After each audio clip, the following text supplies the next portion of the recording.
ನಾಳೆ ನೀತಿ ಆಯೋಗ ಸಭೆ ಇದೆ. ಎಲ್ಲ ಚೀಫ್ ಮಿನಿಸ್ಟರ್ಸ್ನೂ ಕೂಡ ಕರೆದಿದ್ದಾರೆ.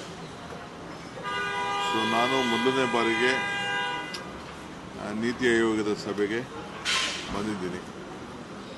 ಇವತ್ತು ನಮ್ಮ ರಾಷ್ಟ್ರೀಯ ನಾಯಕರುಗಳಂತ ಸೋನಿಯಾ ಗಾಂಧಿಯವ್ರನ್ನ, ರಾಹುಲ್ ಗಾಂಧಿಯವ್ರನ್ನ, ಪ್ರಿಯಾಂಕಾ ಗಾಂಧಿಯವ್ರನ್ನ ಭೇಟಿ ಮಾಡಿದ್ದಾರೆ. ಈಗ ನಮ್ಮ ಖಟ್ಟರ್ ಅವರು, ನಮ್ಮ ಅರ್ಬನ್ ಡೆವಲಪ್ಮೆಂಟ್ ಮಿನಿಸ್ಟ್ರು, ಅವರು ಕೂಡ ಭೇಟಿ ಮಾಡಿ ಅವರು ಕೆಲವು ನಮ್ಮ ಪ್ರಾಜೆಕ್ಟ್ಸು ಡಬಲ್ ಡೆಕ್ಕರ್ದು ಸ್ವಲ್ಪ ಕ್ವೈರಿ ಹಾಕೊಂಡು ಇಟ್ಕೊಂಡಿದ್ರು. ಅದಕ್ಕೆ ಅವ್ರಿಗೆ ಎಕ್ಸ್ಪ್ಲೇನ್ ಮಾಡಿ ಅದನ್ನು ಕ್ಲಿಯರ್ ಮಾಡಿ ಅಂತೇಳಿ ಅರ್ಬನ್ ಚಾಲೆಂಜ್ ಫಂಡ್ ಕೂಡ ಒಂದು ಸ್ವಲ್ಪ ಜಾಸ್ತಿ ಕೊಡಬೇಕು ಅಂತ ಕೂಡ ಅದನ್ನು ಕೂಡ ರಿಕ್ವೆಸ್ಟ್ ಮಾಡಿದ್ದೀನಿ. ಸೊ ಏನೇನು ರಿಕ್ವೆಸ್ಟ್ ಮಾಡಿದ್ದೀನಿ ಎಲ್ಲ ನಿಮಗೆ ಡೀಟೇಲ್ ನಾನು ಕಳಿಸ್ಕೊಡ್ತೀನಿ. ಸೊ ಇವತ್ತು ಈಗ ತಾನೇ ಖಟ್ಟರ್ ಅವ್ರನ್ನ ಭೇಟಿ ಮಾಡಿ ಬಂದೆ, ನಮ್ಮ ಲೀಡರ್ಸ್ನೂ ಭೇಟಿ ಮಾಡಿ ಬಂದೆ.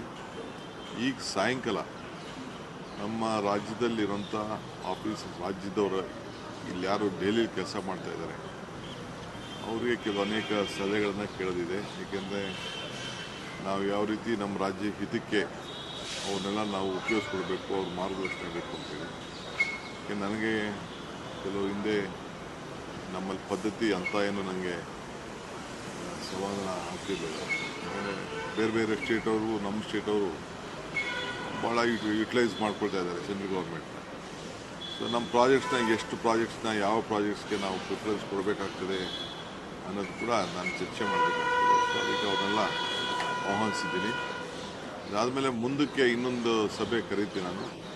ಯಾರು ರಿಟೈರ್ಡ್ ಆಗಿದ್ದಾರೆ ಅವ್ರನ್ನೂ ಕೂಡ ಕೆಲವರೆಲ್ಲ ಅವರ ಅನುಭವನ, ಅವರ ಸೇವೆನ ಉಪಯೋಗಿಸ್ಕೊಳ್ಬೇಕು ಅನ್ನೋದು ಒಂದು ನಮ್ಮ ಹೊಸ ಸರ್ಕಾರದ ಚಿಂತನೆ. ಅದಕ್ಕೆ ಕೂಡ ಈಗಾಗಲೇ ನಾನು ಕಾರ್ಯರೂಪ ಮಾಡ್ತೀನಿ. ಸರ್, ಸೋನಿಯಾ ಗಾಂಧಿ ಮತ್ತು ರಾಹುಲ್ ಗಾಂಧಿ, ಪ್ರಿಯಾಂಕಾ ಗಾಂಧಿ ಅವರನ್ನು ಭೇಟಿಯಾಗಿದ್ದೆ. 1 ಗಂಟೆಗೂ ಹೆಚ್ಚು ಕಾಲ ಮಾತುಕತೆ. ಎಲ್ಲ ನಾನು ಅದೆಲ್ಲ ಹೇಳೋಕ್ಕಾಗಲ್ಲ. ನಾನೊಬ್ಬ ಕಾಂಗ್ರೆಸ್ ಕಾರ್ಯಕರ್ತ, ಚೀಫ್ ಮಿನಿಸ್ಟ್ರು. ನಾನು ಏನೇನು ಮಾತಾಡಬೇಕು ನಾನು ಮಾತಾಡಿರ್ತೀನಿ. ಅದೆಲ್ಲ ಪಬ್ಲಿಕ್ ಎಲ್ಲ ಡಿಸ್ಕ್ಲೋಸ್ ಮಾಡಿ. ಸರ್, ಇವತ್ತು ವಿರೋಧ ಪಕ್ಷದವರು ಪೂರ್ತಿ ಆರ್ ಅಶೋಕ್ ಅವರು ಹೇಳಿದ್ದಾರೆ ಸರ್, 36,000 ಕೋಟಿ ಟೆಂಡರಲ್ಲಿ 10,000 ಕೋಟಿ ಕಿಕ್ ಬ್ಯಾಕ್ ಪಡೆದಿದೆ ಸರ್ಕಾರ. ಅವ್ರಿಗೆ ಲಾರಿಲಿ ತುಂಬಿ ಕಳಿಸ್ಕೊಳ್ಳೋಣ. ಲಾರಿಲಿ ಏನೇನು ಬೇಕು ಅವ್ರಿಗೆ ಕಸ. ಅಶೋಕು ಹಿಂದೆ ಕುಮಾರಸ್ವಾಮಿನೂ ಕೂಡ ಇದೇ ಮಾತಾಡಿದ್ದು. ಅವರಿಬ್ಬರು ಕೂಡ ಈ ಕಸದ ಲಾಬಿ ಇದೆ, ದೊಡ್ಡ ಲಾಬಿ ಕಸದ್ದು. ಅವ್ರ ಕಾಲದಲ್ಲಿ ಯಾಕೆ ಟೆಂಡರ್ಗಳು ಮಾಡೋಕ್ಕಾಗಲಿಲ್ಲ? ಅವರೇ ಇದ್ರಲ್ಲ. ಈಗ 6,000 ಕೋಟಿ ರೂಪಾಯಿ ಇನ್ವೆಸ್ಟ್ಮೆಂಟ್ ಮಾಡ್ತಾರೆ. 6,000 ರೂಪಾಯಿ ಇನ್ವೆಸ್ಟ್ಮೆಂಟ್ ಮಾಡ್ತಾರೆ. ಈಗ ಹಿಂದೆ 14-15 ಜನಕ್ಕೆ ನಾವು ಕೊಟ್ಟಿದ್ದು ಕಸದಿಂದ ಇದನ್ನು ಪವರ್ ಮಾಡಿ ಅಂತ. ಒಬ್ಬರು ಕೂಡ ಸಕ್ಸಸ್ ಆಗಿಲ್ಲ.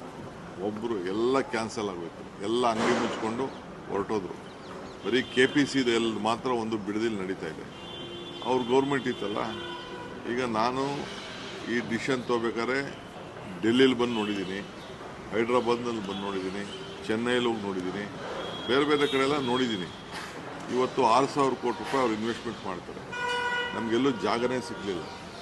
ನಾನು ಅದಕ್ಕೆ ಕೊನೆಗೆ ದೊಡ್ಡಬಳ್ಳಾಪುರದಲ್ಲಿ ಒಂದು ಜಾಗನ ಪರ್ಚೇಸ್ ಮಾಡಿದ್ವಿ. ಮೊದಲು ಯಾರು ತೆಗೆದುಕೊಂಡಿದ್ರು, NOC ಯಾರು ಇತ್ತು ಅದನ್ನು ಪರ್ಚೇಸ್ ಮಾಡೋಕ್ಕೆ ಡಿಸಿಷನ್ ತೊಗೊಂಡಿದ್ವಿ. ಅದಾದಮೇಲೆ ನೈಸ್ ಅವರು ಜಾಗನ ಬಿಡಿಸ್ಕೊಂಡಿದ್ವಿ. ಅವರು ಬಿಟ್ಟಿದ್ದ ಜಾಗನ ಕೆಲವರು ತೆಗೆದುಕೊಂಡಿದ್ರು. ಸೊ ಬೇಕಾದಷ್ಟು ಕಡೆ ಆಹ್ವಾನವನ್ನು ಮಾಡಿದ್ದೀನಿ. ನೀವು ಯಾರು ಜಮೀನು ಕೊಡೋಗಿದ್ರೆ ಮುಂದಕ್ಕೆ ಬನ್ನಿ ಅಂತ. ಸೊ ಯಾರೋ ಪಕ್ಕದಲ್ಲಿ ಕಸ ಹಾಕ್ಕೊಳ್ಳೋಕೆ ಇಷ್ಟ ಇಲ್ಲ.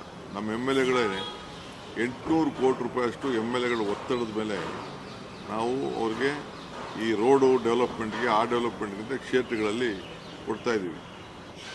ನಿಂಬಾವಳಿ ಅವರನ್ನೇ 2-3 ಸತಿ ನಿಲ್ಲಿಸೇ ಬಿಟ್ಟಿದ್ರು. ಕಸ ಹಾಕ್ಸ್ಕೊಳ್ಳೋದೇ ನಿಲ್ಲಿಸ್ಬಿಟ್ಟಿದ್ರು.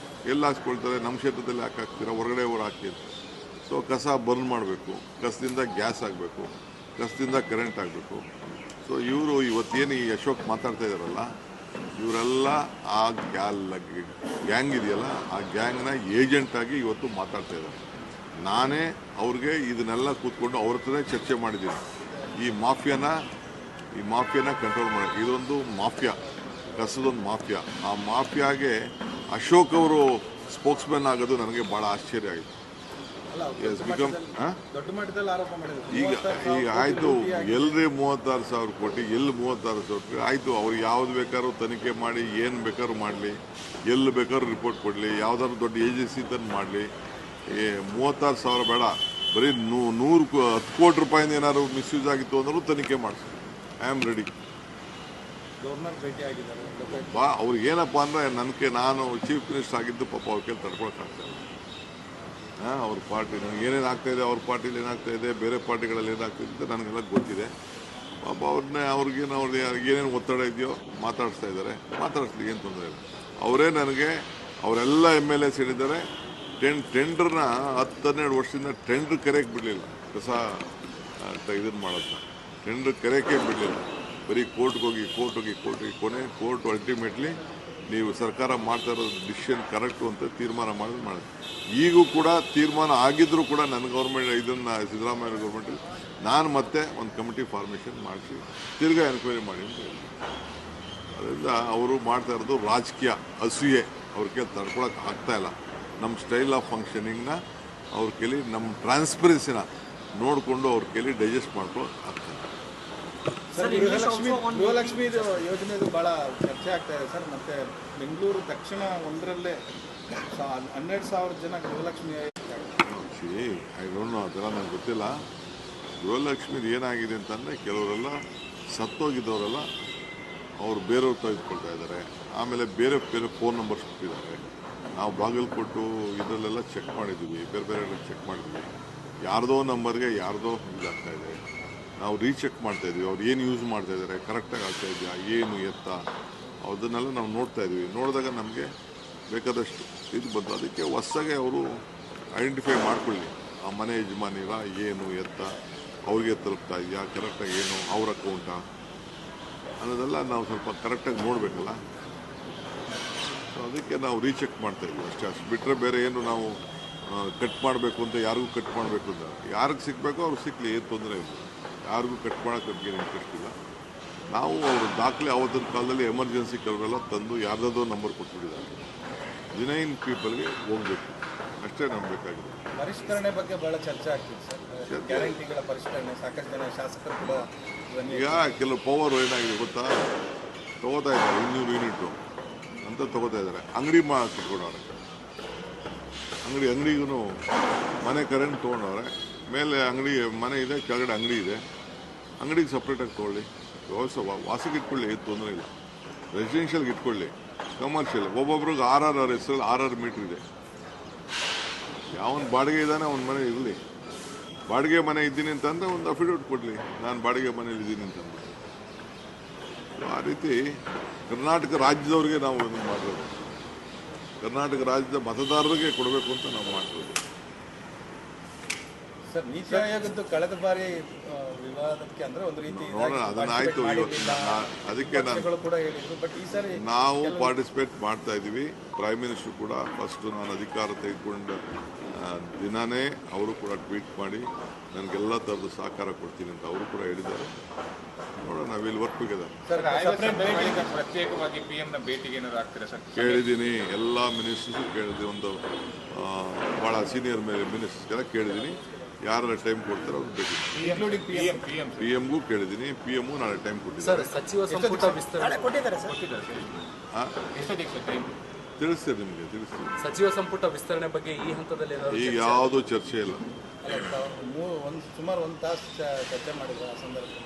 ಎಲ್ಲ ಮಾತಾಡೋಕೆ. Okay, what you want my dear? Sir, on Niti Aayog meeting tomorrow and meeting with Sonia ma'am also, but See, today I came to pay my respect to my leader. I went to the Youth Congress office, I went to NSY office, I went to Indira Bhavan, I went to Mahila Congress office. They all are the part of our foundation. They are the 4 pillars of our party. So it is my bound duty. I have been gone from the NSY and Youth Congress.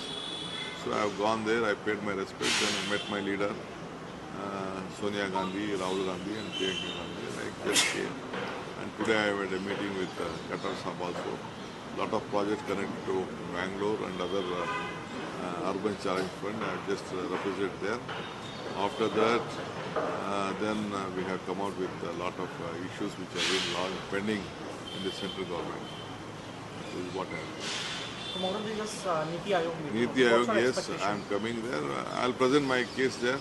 In the interest of the state, larger interest of the state, I'm just discussing on that. I'll be delivering a speech there also. I know what Karnataka needs, what we have to present to, because the world is looking India through Bangalore. That is what I'm going to tell them. Because this is a place, after Delhi, Mumbai, this is a place where the entire people are coming. So we have to accommodate all sections of society there. And the talent pool is there that I have to tell. We have to create more infrastructure on connected to Karnataka in all sections, not only the urban mobility or anything, including the agriculture, including all sections of the society, we have to keep in our mind. Sir, yesterday we have seen your all big leaders was outside election commission office and they were protesting against Meenakshi Natarajan nomination. It is a shocking news to the entire country. I also have contested a number of elections. The electoral officer or who is returning officer doesn't have power to reject it. If anything is there, they could have gone to the court after the election. Now they can't reject it. It is a purely on the instruction. It has been done. They are not supposed to. Suppose someone has filed some FIR. How will I know? If someone might have filed some FIR in UP in my name, I will not know. See, if she has come to know, definitely she is a very seasoned leader of my party. So it is very wrong what they have created. If anything is there, even earlier also, there was such type of issues when my nomination paper was there. They give me an opportunity to correct it. If someone has given, they would have given. This is a case of election. After the election, they should have taken up this issue. They can't. In some cases, one side someone will leave, you will not know. One of my father might have given some gift, you will not know. Or some property might have come. All these things are there. So this is purely a political vendetta. Earlier also, they planned when our numbers were more. Also, the BJP had said that they are going to win all the seats. How it could happen? This is unfair what has been done in Madhya Pradesh. Sir It is a shame on democracy. June 20 ನಂತರನೇ cabinet expansion